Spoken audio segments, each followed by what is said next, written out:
Dan dari banyaknya sumber kita juga mendapatkan sebuah cerita ya, bahwasanya si Rokurokobi ini pernah ditangkap ya, Rokurokobi pertama, yaitu Zuwan pernah memperkerjakan seorang rakut ya. Rakut itu adalah sosok awal seorang gadis ya, sosok misterius adalah si Rokurokobi ini.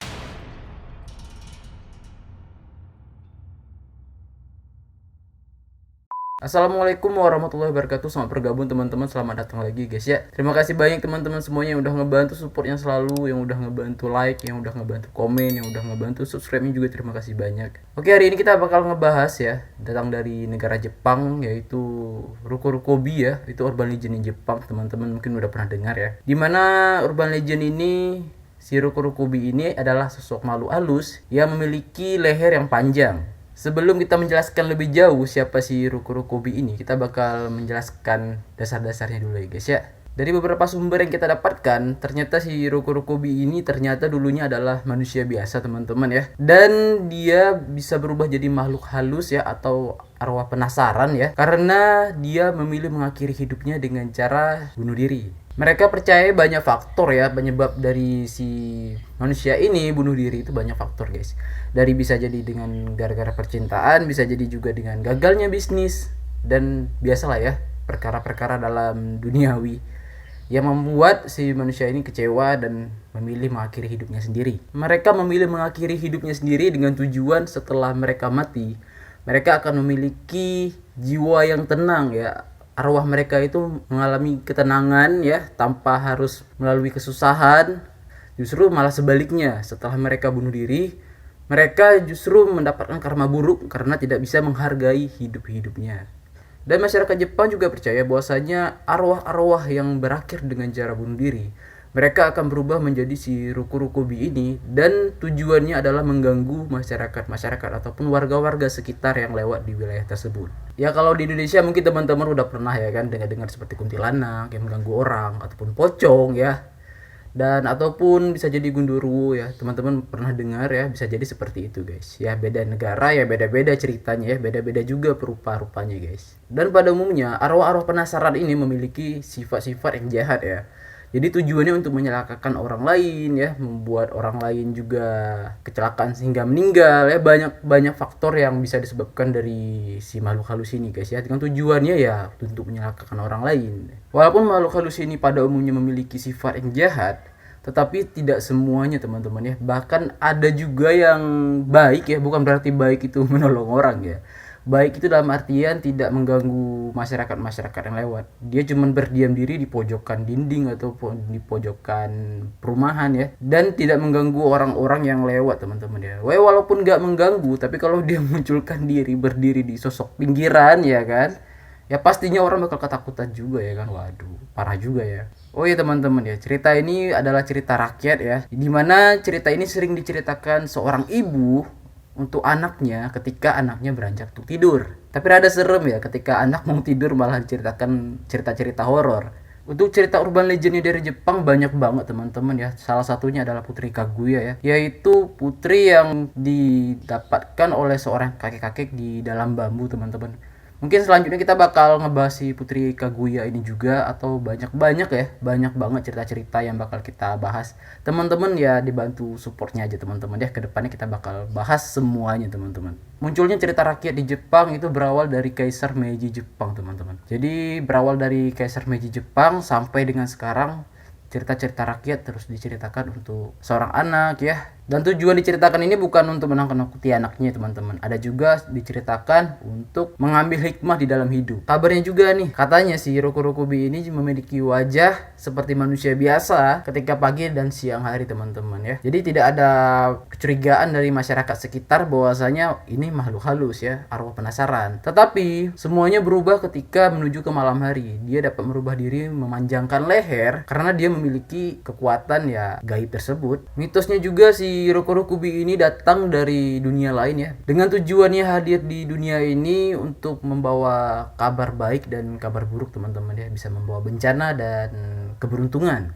Dari beberapa sumber yang kita dapatkan di dalam agama Hindu dan Buddha, itu dipercaya adanya reinkarnasi. Dan jika di masa hidupnya di masa lalu dia sering berbuat jahat, maka dia akan mendapatkan karma yang buruk dari perbuatannya di masa lalu. Dan sebaliknya, jika di kehidupan di masa lalu dia sering berbuat baik, maka di kehidupan selanjutnya maka dia akan mendapatkan kebaikan yang berlipat-lipat. Untuk si Rokurokobi ini juga terdiri dari dua jenis teman-teman ya, yaitu ada yang lehernya memanjang dan juga ada yang lehernya terlepas. Kalau kita yang terlepas ini di Indonesia bisa disebut dengan kuyang atau palasik teman-teman ya. Dan menurut kepercayaan masyarakat juga, si Rokurokobi ini dapat dilihat pada lehernya teman-teman ya. Jadi mereka tinggal melihat lehernya aja. Bahwasanya kalau misalkan terlihat ada garis di lehernya, itu bisa jadi si Rokurokobi ini teman-teman ya, entah itu Rokurokobi yang memang lehernya terlepas ataukah yang bisa memanjang. Mereka menamakan makhluk halus ini dengan nama Rokurokobi ataupun dengan dasar dari nama benda yaitu Rokuro, yaitu sebuah payung teman-teman ya. Karena si payung itu dapat memanjang teman-teman ya. Gagang payung kan dapat memanjang. Nah, mereka mengistilahkan bahwasanya si makhluk halus ini juga bisa memanjangkan leher ya seperti payung. Itu menurut kepercayaan dari masyarakat Jepang teman-teman ya. Seperti halnya juga kita, bahwasanya kita mempercayai bahwasanya di dalam batu cincin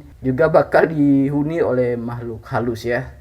Seperti ya piaraan-piaraan ya, kita kurang paham juga teman-teman ya, tapi yang kita dapatkan dari sumber berita ya seperti itu. Dan dari banyaknya sumber kita juga mendapatkan sebuah cerita ya, bahwasanya si Rokurokobi ini pernah ditangkap ya. Rokurokobi pertama yaitu Zuhuan pernah memperkerjakan seorang rakut ya. Rakut itu adalah sosok awal seorang gadis ya, sosok misterius adalah si Rokurokobi ini. Dan pada masa itu juga si Rokurokobi ini memiliki rupa ataupun bentuk yang memang sangat aneh teman-teman semuanya ya. Jadi kupingnya itu memiliki lebar yang dapat digunakan seperti sayap kelelawar. Di kisah lain juga diceritakan bahwasan di zaman Qin yang berasal dari selatan yang bernama Rakutmin. Di mana klan Rakutmin ini sendiri mereka dapat terbang hanya dengan kepalanya doang teman-teman ya. Jadi hanya kepalanya saja yang terbang, dan mereka juga memiliki sebutan sebagai Nukekubi. Nukekubi itu adalah Rokurokobi versi awal teman-teman ya. Versi memang yang pertama sekali adalah Nukekubi dan sekarang adalah Rokurokobi. Jadi itu ibaratnya kakek moyangnya si Rokurokobi ini teman-teman. Dan kalau di Jepang ada klannya teman-teman ya di masa lalu ya,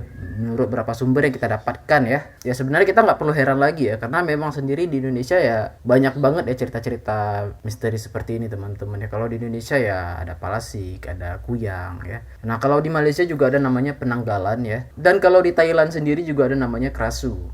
Dimanapun itu negaranya, dimanapun itu daerahnya, si makhluk gaib apapun itu pasti munculnya akan menuju ke malam hari teman-teman. Ya karena ketika matahari mulai terbenam, itu akan menimbulkan cahaya warna kekuning-kuningan, yaitu spektrum cahaya warna kuning. Dan spektrum cahaya warna kuning itu sangat cocok ke makhluk halus tersebut ya, karena mereka juga memiliki aura yang sangat cocok di cahaya warna kuning tersebut teman-teman.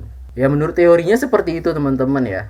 Sebenarnya banyak kisah tentang si Rokurokobi ini teman-teman ya. Ya beredar dari kalangan masyarakat Jepang dan beredar dari kalangan di luar Jepang ya. Dimana cerita tentang si Rokurokobi ini yang memiliki leher memanjang dan juga terlepas itu hanyalah cerita yang beredar di lingkungan masyarakat Jepang. Sedangkan cerita yang lainnya yang memiliki kemiripan dengan si Rokurokobi ini juga adalah cerita yang lahir jauh hari sebelum adanya cerita si Rokurokobi ini. Jadi bisa dibilang ya, cerita-cerita si Rokurokobi ini banyak versinya teman-teman ya. Kita nggak bisa mengambil kesimpulan yang mana yang benar, yang mana yang nggak benar ya. Tapi bisa dipastikan bahwasanya cerita yang beredar di kalangan masyarakat adalah cerita Rokurokobi yang memiliki leher panjang dan juga yang terlepas. Balik ke sifat dan kelakuan si Rokurokobi ini yang memiliki sifat yang jahat, yang suka dengan mencelakakan orang lain, ternyata dia juga menghisap darah korbannya. Dan dengan cerita tersebut dapat disimpulkan bahwasanya si Rokurokobi ini memiliki sifat seperti vampir teman-teman ya. Dan di cerita ini juga dapat disimpulkan bahwasanya cerita si Rokurokobi ini sudah dirubah menganut dari versi dari luar Jepang,